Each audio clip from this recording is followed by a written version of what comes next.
Hello दोस्तों, मानसा dairy farm YouTube channel के अंदर तमाम साथियों का स्वागत है। आज वीडियो में हम लोग सुपर नेपियर जो घास है उसके अंदर मैंने कुछ ऐसा डाला जिनकी वजह से ग्रो करने लगी। क्योंकि मैंने आगे वीडियो में बताया था कि हमारे पास हरा चारा तो बहुत है, लेकिन एटमॉस्फेयर वातावरण के कारण जितना ग्रो होना चाहिए उतना नहीं होता। जो आप लोग देख सकते हो, ये कई कई जगहों पे मतलब कि ख़त्म हो गया। क्योंकि आज भी तुम लोग देख सकते हो बादल छाए हुए हैं, इसीलिए जितना हरा चारा ग्रो होना चाहिए उतना हरा चारा ग्रो नहीं हो पाता। मैंने आगे भी वीडियो में बताया था। लेकिन ये जो पूरी देख सकते हो, ये वाली ये तुमको आगे वीडियो में नहीं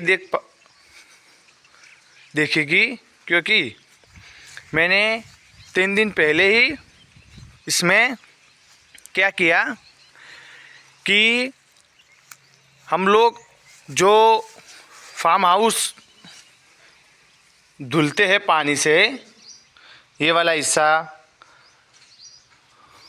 और ये वाला हिस्सा मैं आप लोगों को अच्छी तरह से दिखाता हूँ। ये वाला हिस्सा, ये वाला पूरा हिस्सा, तो जब उसका पानी यहाँ से होकर इसमें और ये वाले हिस्से का पानी, ये वाला जो हिस्सा है इसका पानी यहाँ से होकर ये इसमें जाता है। ये वाला पानी, ये आप लोगों को बता दूं, हाँ ये वाला पानी जब ये जो घास मैंने काटी 2 दिन पहले, तो ये देख सकते हो 2 दिन के बाद ये कितनी बढ़ गई है। तो मुझे लगा ये जो पानी है उसमें जो गोबर पड़ा हुआ है उसके कारण ही उनकी साइज इतनी ग्रो कर रही है। मतलब कि सुपर नेपियर इतनी फास्ट, ये वाला पार्ट है जो ये वाला पूरा, मतलब कि ये वाला जिसमें हमारा पूरा पानी आता है, जो हम लोग फार्म हाउस धुलते हैं उनका।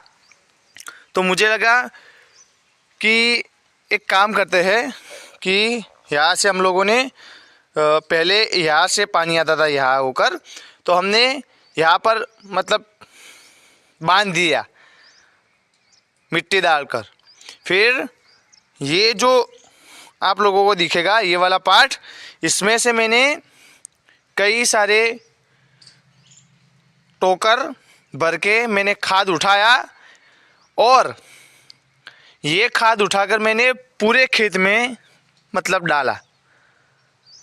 तो इतना अच्छा ग्रो किया कि आप लोग देख सकते हो कि जो पहले मैंने डीएपी और यूरिया दोनों मिक्स करके एक बार दिया था, फिर अकेला यूरिया दिया था, फिर उसके बाद भी मैंने जिंक और यूरिया दोनों मिलाकर दिया था, लेकिन ग्रो नहीं होती थी। मुझे लगा कि मैंने खुद अनुमान लगाया कि ये ग्रो हो रही है, तो मैं ट्राई करता हूँ कि ये गोबर उठा के मैं वहीं पे डालता हूँ तो क्या होता है। मुझे लगा कि बहुत ही अच्छा ग्रो ये सुपर नेपियर ग्रास कर रही है। तो सोचा है कि ये जो पानी है पूरा, इनको हम लोग करते क्या है, थोड़े दिन के बाद जब थोड़ी ठंडी कम हो जाए तब के पानी पूरे का पूरा सूख सूख मतलब कि उनको ऐसे ही रहने देते हैं। फिर जब भी ये पूरे का पूरा पानी सूख जाए ना, तब वहाँ से जो पड़ा हुआ गोबर है नीचे, उनको इकट्ठा करके उनको यहाँ से उठाकर ये वाला जो पार्ट है हमारा, ये वाला पार्ट, क्योंकि हम लोग ये छोटे कंकर पड़े हुए हैं तो हम लोग यहाँ पर अच्छी तरह से बिछा देंगे। फिर उसमें से हम लोग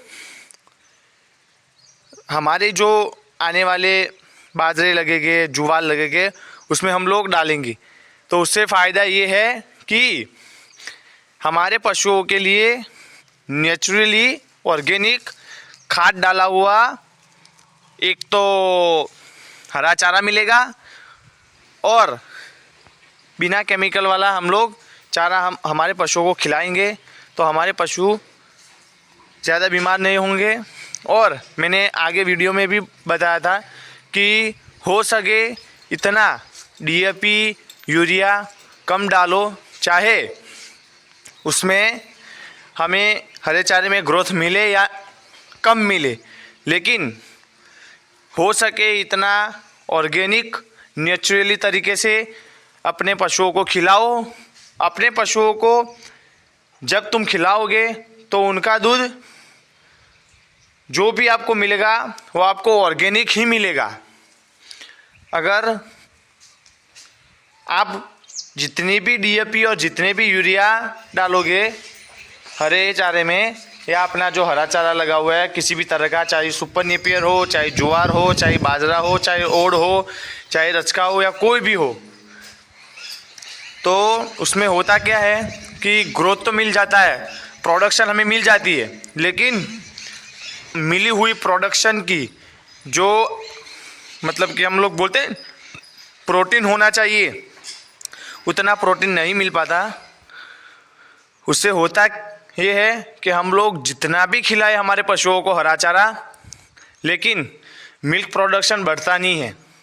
ये उसका कारण है, उसका रीज़न है कि हम लोग हमारे पशुओं को डीएपी और यूरिया से बचाए और उनका ही गोबर से, उनका ही खाद से हम लोग थोड़ा फर्टिलाइज़र बनवा के, जिनको हम वर्मी कंपोस्ट बोलते हैं, वो डालें हमारे खेत में तो अच्छा है। डीएपी और यूरिया डालने से दूसरी चीज़ ये है कि हमारे खेत में आजकल जो केचुआ बोलते हैं, हमारी लैंग्वेज में उनको अळसिया बोलते हैं, वो नहीं है, बिल्कुल ख़त्म कर दिए हमने डीएपी और यूरिया पेस्टिसाइड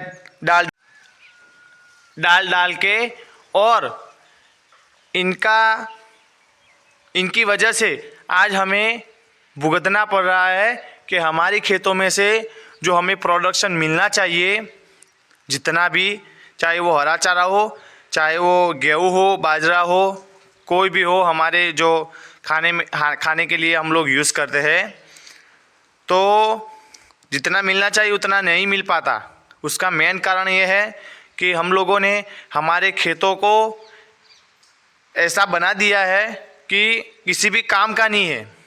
क्योंकि सबसे ज़्यादा आज हमारे देश में जो बीमारियां फैल रही है उनका मेन रीज़न यही है कि हम लोग जो खाना खाते हैं उसमें इतना केमिकल है कि किसी भी चीज़ में नहीं है, मतलब कि इसीलिए आप अपने पशुओं को जितना हो सके 10%, 20%, 50%, 100%, जितना हो सके उतना ऑर्गेनिक खिलाइए ताकि अपने पशु हेल्दी रह सके। वीडियो बनाने का मकसद ये था कि ऊपर वाला जो देता है, मतलब कुदरती रीति जो बनता है और इंसान जो बनाता है, उसमें रात दिन का फेर होता है। मतलब कि हम लोग डीएपी यूरिया तो डालते हैं, लेकिन उससे कई ज़्यादा नुकसान भी होता है और हमको पहले प्रोडक्शन मिल जाता है लेकिन बाद में नहीं मिलता। और जो गाय और भैंस का गोबर रहता है उनसे फ़ायदा ये है कि तुमने आज डाला तो वो सालों साल तक मतलब कि हाँ हमारे लिए नफ़ाकारक ही बनता है। इसीलिए आप सभी से रिक्वेस्ट है कि आप लोग अपने पशुओं को हो सके इतना ऑर्गेनिक खिलाइए। बस अगर वीडियो अच्छी लगी हो तो वीडियो को लाइक शेयर ज़रूर करें और चैनल पर पहली बार आए हो तो चैनल को सब्सक्राइब करें, साथ में बेल आइकन भी दबाएं ताकि आने वाली वीडियो की नोटिफिकेशन आप लोगों तक पहुंच सके। Thank you.